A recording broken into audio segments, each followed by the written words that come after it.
Hello. আচ্ছা দেখো, কাট copy paste সম্বন্ধে আমি এর আগে তোমাদেরকে একটু শিখাইছিলাম। কারো কি কোনো কিছু মনে আছে না ভুলে গেছো? আচ্ছা, তখন অনেক কম স্টুডেন্ট ছিল, এখন অনেকেই অ্যাড হয়েছে, তো আজকে আবার একটু বলছি। আমরা হোম মেনুর ভিতরে সাব কমেন্ট হিসেবে দেখো এখানে আছে কাট কপি পেস্ট। আমি এই কাজটা আজকে তোমাদেরকে দেখাবো। সেটা হচ্ছে যে প্রথমে আমি একটু টাইপ করে নিচ্ছি। এটা জাস্ট এমনি কিবোর্ড থেকে কিছু ডিজিট টাইপ করে নিলাম। এখন দেখো, এই লেখাটাকে যদি আমি কপি করতে চাই, কপি বলতে মানে এটা বোঝায় যে আমরা যেখান থেকে কপি করব সেই অংশেও আমার ওই কাজটা থাকবে, এবং যেখানে গিয়ে পেস্ট করব সেই অংশেও থাকবে। তো দেখো, আর আমরা যখন ওয়ার্ডে কাজ করব তখন মনে রাখতে হবে যে আমরা যে অংশে চেঞ্জ করব, মানে সংযোজন, বিয়োজন, মডিফাই, এগুলা যেগুলো যে অংশ করব, অবশ্যই সেই অংশটাকে কপি সিলেক্ট করে নিতে হবে। যদি আমি কোনো একটা ক্যারেক্টার করতে চাই, কপি করতে চাই, সেক্ষেত্রে ওই একটা ক্যারেক্টারই সিলেক্ট করে নিতে হবে। আর যদি বেশি চাই সেক্ষেত্রে বাকি ক্যারেক্টারগুলো সিলেক্ট করে। দেখো আমি এখানে মাউস এবং মাউস দিয়ে সিলেক্ট করলাম। আমরা ইচ্ছা করলে সম্পূর্ণটা সিলেক্ট করার জন্য কন্ট্রোল এ প্রেস করতে পারি, তাহলে সম্পূর্ণটা সিলেক্ট হবে। এখন কপি করার জন্য দেখো আমি এখানে মাউস ক্লিক করে কপি করা যায়, তিন ভাবে করা যায়। দেখো এখানে কপি লেখা আছে, মেনু বারের ভিতরে সাব কমান্ডে কপি আছে। তার দেখো কপিতে যাওয়ার সঙ্গে সঙ্গে আমাদের নিচে একটা কমেন্ট দেখা যায়, কপি কন্ট্রোল প্লাস সি, এটা হচ্ছে কিবোর্ড কমান্ড। আবার মাউসের রাইট বাটন চেপে ধরেও আমি কপি করতে পারি। তো যাই হোক, আমরা মাউসের রাইট বাটন থেকেই কপি করছি। মাউসের রাইট বাটন ক্লিক করলাম, কপি করলাম, এটা আমার কপি হয়ে গেছে। এখন আমি যেখানে পেস্ট করব, আমি পেজের একটু মাঝামাঝিতে পেস্ট করি, তাহলে তোমাদের বোঝার সুবিধা হবে। দেখো এখানে আমি পেস্ট করব, পেস্ট চলে আসছে উপরের লেখাটা পেজের মাঝামাঝিতে। আমি এখন যতবার পেস্ট করব ততবারই এই লেখাটা পাওয়া যাবে।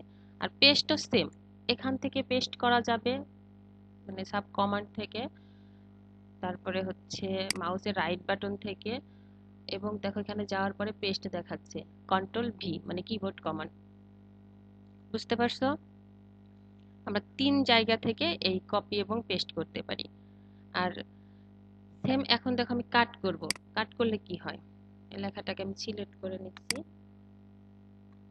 সম্পূর্ণটা সিলেক্ট করে নিলাম। তারপর দেখো কাট, কাটও সেম ভাবে এখান থেকে কাট করতে পারি, মাউসের রাইট বাটন করে কাট করতে পারি, এবং কিবোর্ড থেকে কাট করতে পারি। আমি এখন কিবোর্ড থেকে কাট করছি, কন্ট্রোল এক্স। দেখো এই জায়গাতে কি আছে, নাই, চলে গেছে। বাট আমি যেখানে পেস্ট করব এখানে নাই, এই লেখাটার নিচে পেস্ট করি। দেখো control V. Cut copy paste এই তিনটা কিন্তু মানে রিলেটেড। অবশ্যই কাট করলেও পেস্ট করতে হবে, তাহলে ফেরত পাওয়া যাবে, এবং কপি করলেও সেম, কপি করে যেখানে আমি যাব সেখানে নিয়ে পেস্ট করতে হবে, তাহলে ওই লেখাটাকে ফেরত পাওয়া যাবে। এবার বুঝতে পেরেছো কাট এবং কপির মধ্যে জি ম্যাম। যদি বলি যে পার্থক্য কি? সেক্ষেত্রে দেখো, জি ম্যাম। কপি করলে আমরা যেখানে যে অংশটাকে কপি করছি ওইখানেও পাবো, প্লাস যেখানে যা পেস্ট করব সেখানেও পাবো। ওইখানটাও পাবো। হ্যাঁ, আর কাট করলে যেখান থেকে কাট করছি সেখানে পাবো না, সেখানে সেই লেখাটা থাকবে না বা সেই ফাইলটা আমাদের থাকবে না, কিন্তু যেখানে গিয়ে পেস্ট করব সেখানে সেই ফাইলটা পাওয়া যাবে। এই হচ্ছে দুটার মধ্যে পার্থক্য। সবাই বুঝতে পারছো আমার কথা? শুনতে পাচ্ছো? জি ম্যাম। আচ্ছা, এটা গেল কাট কপি। এরপর দেখো এর পাশে আছে, এটা হচ্ছে ফন্ট। আমরা যে লেখাগুলো লিখি, যে এখানে লিখছি না A B C D E F G, এই যে লেখাগুলো আছে তার ফন্ট, মানে লেখাটাকে আমি বাংলা থেকে ইংলিশ করব, ইংলিশ থেকে বাংলা করব। সাথে হচ্ছে পাশে আছে ফন্ট সাইজ। ফন্ট সাইজটা হচ্ছে মানে লেখার ধরনটা কতটুকু হবে, কত বড় হবে, কত ছোট হবে, সেটা আজকে মূলত আমি তোমাদেরকে ফন্ট এবং ফন্ট সাইজ সম্বন্ধেই দেখাবো। তো আচ্ছা, আমি যে লেখাটা আছে সেই লেখাটাকে আমি কেটে দিচ্ছি, সেটাকে ক্লিয়ার করলাম। এরপরে দেখো, এখন হচ্ছে এখানে আছে হচ্ছে আমার ক্যালিবরি, ব্র্যাকেটে লেখা আছে বডি, এটা হচ্ছে আমার ইংলিশ ফন্ট। এখন আমি জাস্ট ইংলিশ লিখলে দেখো A B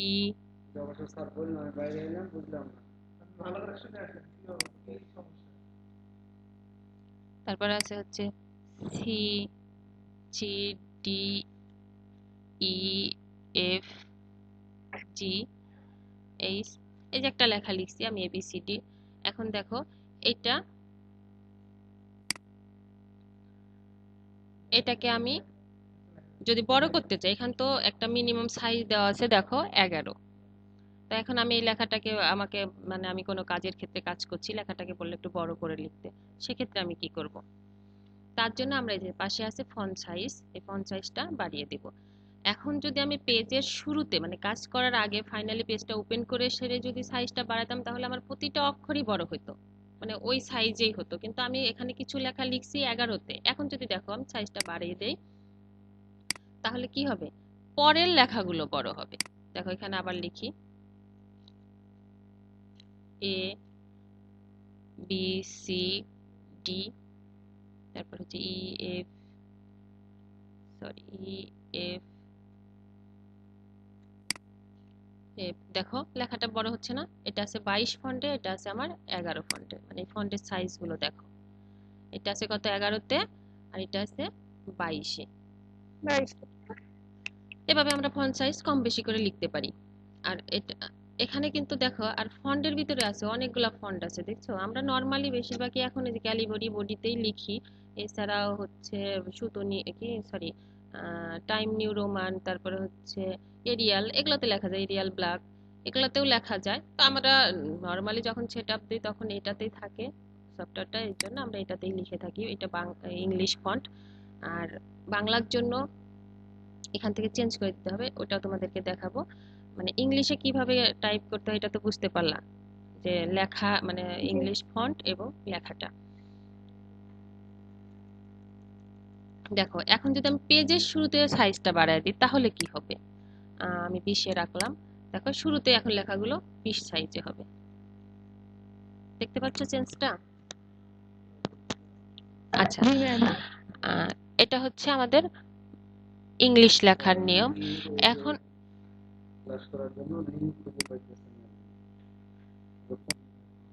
hello, G hello, ma'am. তোমরা শুনতে পাচ্ছ? আচ্ছা, আমার ইংলিশ লেখাটা তো বুঝতে পারলা। আচ্ছা, যদিও বা আমাদের আরেকটা মানে বাধ্যবাধকতা আছে, যেহেতু মানে কিবোর্ডে কিভাবে টাইপ করতে হয় এটা আমি আসলে তোমাদেরকে মানে দেখাতে পাচ্ছি না। তো এখানে আহ, তোমরা যাদের কাছে পিসি আছে তারা একটু দেখো, এফ এবং জে, এফ এবং জেতে দেখো একটা করে দাগ দেওয়া আছে। যাদের জি পিসি ম্যাম, আছে তারা দেওয়া আছে। রেসপন্স করো। আচ্ছা, ওখানে আমাদের হচ্ছে এই আঙ্গুলি রাখতে হবে, দেখতে পাচ্ছ আমার? শাহাদাত আঙ্গুল। হ্যাঁ, জি। শাহাদত আঙ্গুলি। এবং দুই হাতের শাহাদত মানে আঙ্গুল থেকে শুরু করে যে চারটা আঙ্গুল আছে, সেম জে, কে, এল আর হচ্ছে কমা, এটা হবে ডান হাতে। আর বাম বাম হাতে যেটা হবে সেটা হচ্ছে এফ, ডি, এস, এ। ম্যাম, বলো। ম্যাম, হ্যাঁ ম্যাম বলো, শুনতে। টাইপিং মাস্টার নামে একটা সফটওয়্যার আছে, ওই হ্যাঁ, সফটওয়্যারে তো সবকিছু দেওয়া আছে। হ্যাঁ, হ্যাঁ, আমি ওটা বলবো তোমাদেরকে। এখন যাদের পিসি আছে বা হ্যাঁ যারা যা। নেটের মানে হ্যাঁ। ইয়াতে আছে তারা একটু বলতে পারে, মানে প্র্যাকটিসে আসতে পারবে। কিন্তু যাদের ফোন আছে তাদের জন্য কষ্ট হবে। তারা আমার কথাগুলো একটু শোনো, আর আমি তো এই ভিডিওগুলো তোমাদেরকে দিয়ে দিব। এটা তোমরা মানে সারা হ্যাঁ। জীবনই রাখতে পারবা। যখন আমাদের কলেজ খুলবে বা হচ্ছে তোমরা পিসি নিতে পারবা, যাদের এখন পিসি নাই, তো তারা তখন প্র্যাকটিস করবা। যার জন্যই আমার এইভাবে বলে দাও, বুঝতে পারছো আমার কথা? আর যারা মানে জি। জানো তারা একটু চুপ থাকো, যারা জানে না তাদেরকে জানার জন্য একটু সুযোগ দাও, না হলে মানে তোমাদের সাথে তাল মিলে ওরা যেতে পারবে না। আমি জানি যে অনেকেই তোমরা এখন অ্যাডভান্স হয়ে গেছো, অনেকেই একটু মানে কম্পিউটার সম্বন্ধে অনেক কিছু জানো, যার কারণে আমাকে আর অত বেশি বলতেও হয়নি। কিন্তু যারা জানে না তাদের জন্য আমার এই ভিডিওটা মানে একই সাথে করে ফেলতেছি, তো যার কারণেই হচ্ছে আমি এটা মানে একে একে বলে দিব যে কিভাবে প্র্যাকটিস করতে হয়, কোথায় গেলে কোনটা দিয়ে তোমরা হাতের স্পিড বাড়াতে পারবে, এগুলো আমি বলে দিব। তো দেখো এভাবে মানে যেটা বললাম, যে হচ্ছে জে এবং এফ থেকে আমরা আমাদের চারটা আঙ্গুলি ডান হাত এবং বাম হাতের বসাবো। বসানোর পরে প্রত্যেকটা আঙ্গুলের ক্রস বরাবর আমরা টাইপ করার ক্ষেত্রে উপর এবং নিচের অক্ষরগুলোতে টাইপ করবো। মানে যখন আমাদের কাজে যে টাইপটা আসবে সেটা, যেমন আমি হচ্ছে জেতে বসালে আমার শাহাদত আঙ্গুলিটা ইউ এবং এম টাচ করবে কাজ করার সময়। আর যদি আমি হচ্ছে বাম হাত চিন্তা করি তাহলে এফ থেকে শুরু হবে, এফ এর মানে বামের শাহাদত আঙ্গুলিটা আর এবং ভিতে টাচ করবে এভাবে, তারপরের আঙ্গুলিটা হচ্ছে ই, ডি, সি, তারপরে হচ্ছে এস, ডাব্লিউ, এক্স, এভাবে আমরা হাত বসায় টাইপ করব। আর এটা টাইপ মানে প্র্যাকটিস করার জন্য, যেটা আমরা কলেজ খোলা থাকলে হয়তো বা অফিসে মানে ক্লাসে প্র্যাকটিস করাইতাম যে কীভাবে টাইপ করতে হয়, কিন্তু ওটা তো আমি পারছি না। এই টাইপটা তোমাদেরকে বাসাতেই করতে হবে যাদের পিসি আছে। আর সেই সাথে তুমি বললা না, মানে একজন বললো যে হচ্ছে টাইপিং মাস্টার, হ্যাঁ টাইপিং মাস্টার নামে একটা সফটওয়্যার জি আছে, ওটাতে যদি ইনস্টল ম্যাম। করে নাও তোমাদের পিসিতে ডাউনলোড করে, তাহলে ওখানে হাত বসানো মানে কিভাবে আমরা বিজয় কিবোর্ডে হাত বসে কিভাবে টাইপ করি সেটা দেখানো আছে। মানে খানিকটা গেমসের মতো, তুমি টাইপ করবা কত দ্রুত করা যায় এরকম। ওটা সবাই তোমাদের পিসিতে ডাউনলোড করে ইনস্টল করে নেবে, নিয়ে কিবোর্ডের মানে প্র্যাকটিস করবা যাতে আমাদের হাতের মানে টাইপিং এর স্পিডটা বাড়ে। আর সবসময় মনে রাখবা যে কিবোর্ডে যখন আমরা টাইপ করব সেটা অবশ্যই মনিটরের দিকে তাকিয়ে, অবশ্যই আমাদের কিগুলো মনে রাখতে হবে যে হচ্ছে আমার হাতটা যেন কোন কিতে যাচ্ছে, আমি এইভাবে মানে কিবোর্ডের দিকে তাকিয়ে না, মনিটরের দিকে তাকিয়ে থাকতে হবে, তাহলে টাইপের জি স্পিডটা বাড়বে। বুঝছো? এটা কিন্তু কলেজ যখন খুলবে জি আমি এগুলো ধরবো তোমাদের ক্লাস নেওয়ার সময়, যে আমি বলেছিলাম তোমরা কতটুকু প্র্যাকটিস করেছো বাসায়, মনে থাকবে ম্যাম। সবার? বলো। ম্যাম, বাংলা টাইপ করার জন্য কি সুতনি এমজি সিলেক্ট করতে হবে? অবশ্যই, কিন্তু সেটাও বলবো। এত দ্রুত আগাইলে তো আমার একদিনে মনে হয় সম্পূর্ণ সফটওয়্যার মানে ক্লাস নেওয়া শেষ হয়ে যাবে, কিন্তু এটা 4 মাসের কোর্স। তারপরে করোনার জন্য সেই 4 মাস যে কয় মাস হবে বলতে পারছি না, অতএব আমি ধীরে ধীরে বলছি, এটা একটু শোনো তাইলে ভালো হয়, বুঝতে পারছো? আচ্ছা ম্যাম। হুম। আচ্ছা, এটা হচ্ছে কিবোর্ডে কিভাবে আমাদের হাত বসাতে হয়। আমি হচ্ছে এখানে ফন্ট দেখালাম, ফন্ট সাইজ দেখালাম, এটা হচ্ছে ইংলিশে কিভাবে কাজ করতে হয়। আগামী দিনের জন্য তোমাদের এটাই প্র্যাকটিস। কাট কপি পেস্ট কিভাবে করতে হয়, কোথায় কি করতে হয়, এটা আমি সামনের দিন ক্লাসের শুরুতেই ধরবো। সাথে কে কতবার প্র্যাকটিস করছো সেটা, এখন তো পরীক্ষা নেওয়া সম্ভব না যে একটু একটু ধরবো, এখন সবাই মানে বিশ্বাসের উপরে যে অন্তত তোমরা প্রতিদিন 5বার করে প্র্যাকটিস করবা এ থেকে জেড পর্যন্ত লেখার, যাদের পিসি আছে হাত বসিয়ে এবং মনিটরের দিকে তাকিয়ে থেকে, মানে কয় মিনিটে কয়টা ডিজিট লিখতে পারো সেটা কাউন্ট করবা। কি বুঝতে পারছো আমার কথা তোমরা? হ্যালো? জি ম্যাম। জি ম্যাম। জি ম্যাম। হুম। আচ্ছা, এখন গেল এটা। এখন যদি আমি বাংলা লিখতে চাই, ইংলিশটা তো সহজই করা গেল, যে আমরা হচ্ছে কিভাবে ইংলিশে টাইপ করতে পারি, জাস্ট হাত বসিয়ে প্রতিটা মানে আমাদের কিবোর্ডটা কিন্তু এখন বেশিরভাগ কিবোর্ডই থাকে হচ্ছে ইংলিশে, বাংলা লেখাগুলো থাকে না।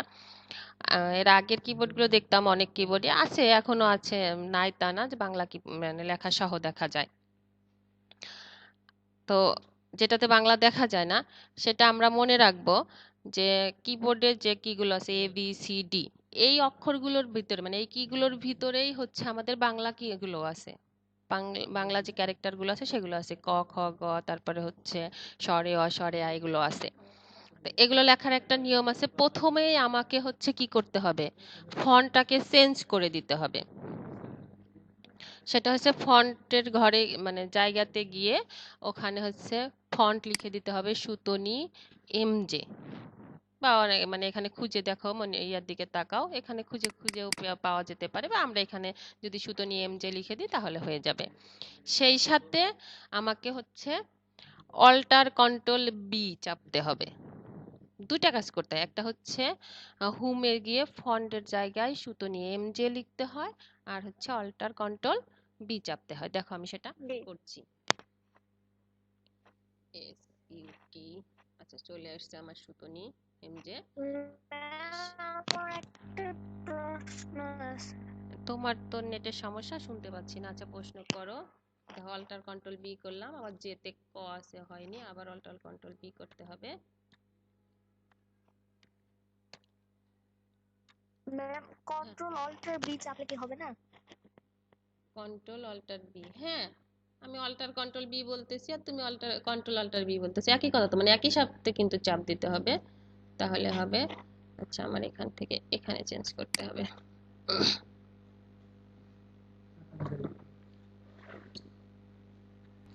এখন দেখো এখানে আমি কি করছি, সুতনি এমজি এবং অল্টার কন্ট্রোল বি করলাম, তাহলে দেখো যেতে আছে হচ্ছে ক, আমি টাইপ করলাম, দেখো ক হয়ে গেল, দেখছো। এবং অবশ্যই এটা মনে রাখবে যে যেখানে আমাদের ইংলিশ ক্যারেক্টারগুলো হচ্ছে এ বি সি ডি এইভাবে লেখা, আর যখনই আমরা বাংলা ক্যারেক্টার লিখতে যাব তখন একই কিতে দুটা করে অক্ষর আছে। যেমন যেতে আছে ক এবং খ, খটা হচ্ছে হচ্ছে উপরের সংখ্যা আর কটা হচ্ছে নিচের সংখ্যা। তো যখন আমি ক লিখবো তখন হচ্ছে নর্মালি লেখা যাবে শুধু ওই কিটাতে চাপ দিলে, আর যখন আমি খ লিখবো তখন অবশ্যই শিফট চেপে, মানে শিফটটাকে চেপে ধরে যেতে চাপ দিতে হবে। দেখো আমি ক লিখছি, ক হচ্ছে, কিন্তু আমি যখন খ লিখতে যাব তখন আমাকে অবশ্যই শিফট চেপে ধরে লিখতে হবে, দেখো খ হচ্ছে। মানে উপরকার সংখ্যাগুলো লেখার সময় সাথে শিফট থাকবে, আর যখনই নিচের সংখ্যা লিখবো তখন জাস্ট নর্মালি লিখলেই হয়ে যাবে। এটা বুঝতে পারছো তো এবার? হ্যালো, জি ম্যাম। ম্যাম। সবাই বুঝতে পারছো? জি ম্যাম। আচ্ছা, বলো তো যখন আমরা হচ্ছে বাংলা ইংলিশ থেকে বাংলাতে মানে চেঞ্জ হব, তখন আমরা কি কি চেঞ্জ করব, একজন বলো। ফ্রন্ট ফ্রন্টের সাইজ শুধু সুতনি এমজি করতে হবে, আর তাছাড়া কন্ট্রোল অল্টার বি চাপলেই হবে। হ্যাঁ, কন্ট্রোল অল্টার বি চাপলে আমরা হচ্ছে বাংলা থেকে ইংলিশ থেকে বাংলায় যেতে পারবো। আচ্ছা ঠিক আছে, আমরা আজকে এই পর্যন্তই নিব, কারণ আমাদের ক্লাস টাইম আউট হয়ে গেছে। তো তোমরা সবাই একটু ইয়াটা অন করো, আমি একটু তোমাদের হচ্ছে স্ক্রিনশট নেই সবার সাথে। আর হচ্ছে প্রতিদিন যে টাইমে ক্লাস শিডিউল দেওয়া আছে আমি চেষ্টা করব প্রতিদিন তোমাদের এই ক্লাসটা নিতে সেই টাইমে